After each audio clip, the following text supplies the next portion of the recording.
Inspeksyon sa mga warehouse at mga mandato sa price ceiling ng bigas. Ating pong pag-uusapan with Attorney Vincent Philip Maronilla, Assistant Commissioner ng Bureau of Customs and spokesperson. Attorney, magandang araw po. Magandang araw, Sir Aljo, at magandang araw po sa lahat ng nanonood ng kinig sa program. Opo, Attorney, good morning. Direktiba, ano po yung mga direktiba ng Pangulong BBM, Ferdinand R. Marcos Jr., diyan po sa Bureau of Customs, kasabay ng pagpapatupad ng price ceiling sa bigas? Sir, para sa Bureau of Customs po, inatasan po kami ng Pangulo na tingnan ang mga bodega po na nagsistore ng mga imported na bigas. Opo. Siguraduhin po na itong mga to ay dumaan sa tamang proseso. Nagbayad ng buwis at may mga kaukulang mga permits at clearances.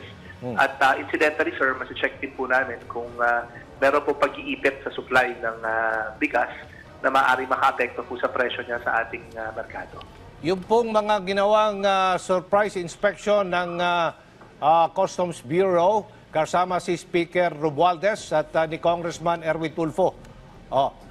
Ito bang mga bigas na ito diyan sa Bulacan lalo na? May mga dokumento ba yan? Smuggled ba yung mga bigas? Binibigyan po sila mula nung pag-serve sa kanila na aming letter of authority ng 15 days para po ma-produce yung kanilang mga dokumento.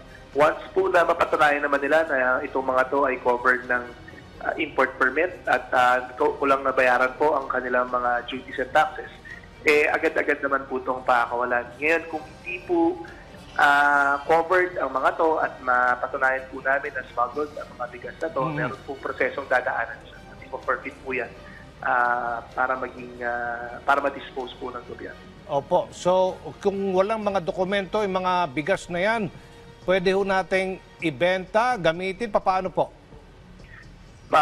Sa ilalim po ng batas namin, maaari po namin siyang ibenta or i-donate po sa kaukulang government agency kung saan po maaaring pakinabangan to at i-distribute sa ating mga kababayan. Opo, okay. Gaano karaming warehouse ang ipinasara at gaano karaming bigas ang nakahold sa ngayon, Attorney? Total po sa lahat po ng mga warehouses na namin na-check, mahigit kumulang pong 500,000 sako ng bigas na po ang subject ng ating inspection. Pwede ba itong ibenta sa mga kadiwa stores kung ito ibebenta? Ito ba'y dadaan din sa mga pagsusuri ng DA kung ito'y safe kainin? Yes, sir. Dadaan po yan sa pagsusuri ng Department of Agriculture kung mapatunayan pong smuggled to at wala pong inisyong SPS permit, yung sanitary permit natin. At kung naman pong, again, mapatunayan yung smuggled to mga to at ma-forfeit para sa pag-aari na ng gobyerno, maaari po i-donate sa ating mga kadiwa stores para ang mga kadiwa stores po natin ang mag-distribute. Ano pong sistema ang ginagawa niyo po dyan, inaayos sa Bureau of Customs? Kasi kung mapapatunayang smuggled ang mga bigas na ito, ang tanong, bakit ito nakalusot yan?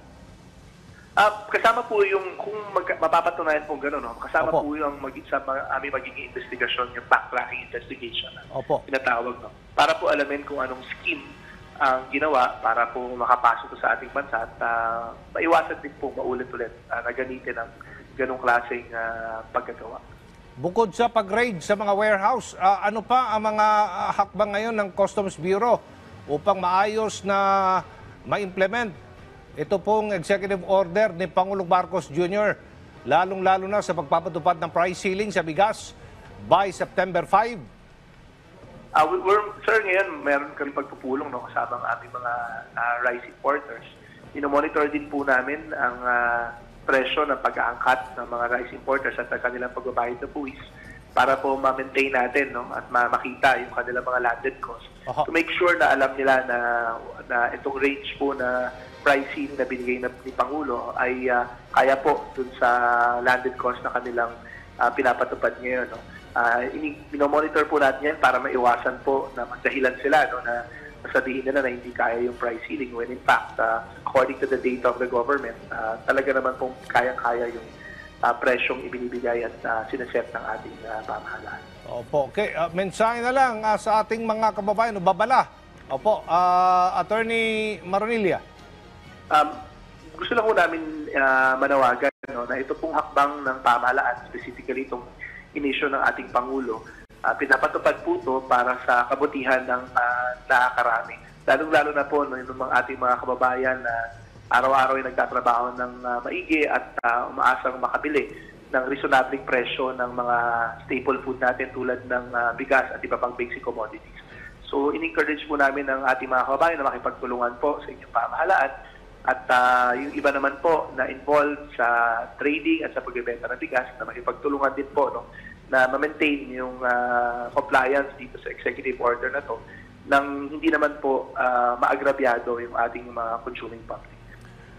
Okay, maraming salamat Attorney Vincent Philip Maronilla, Assistant Commissioner at ang tagapagsalita ng Bureau of Customs. Thank you, sir.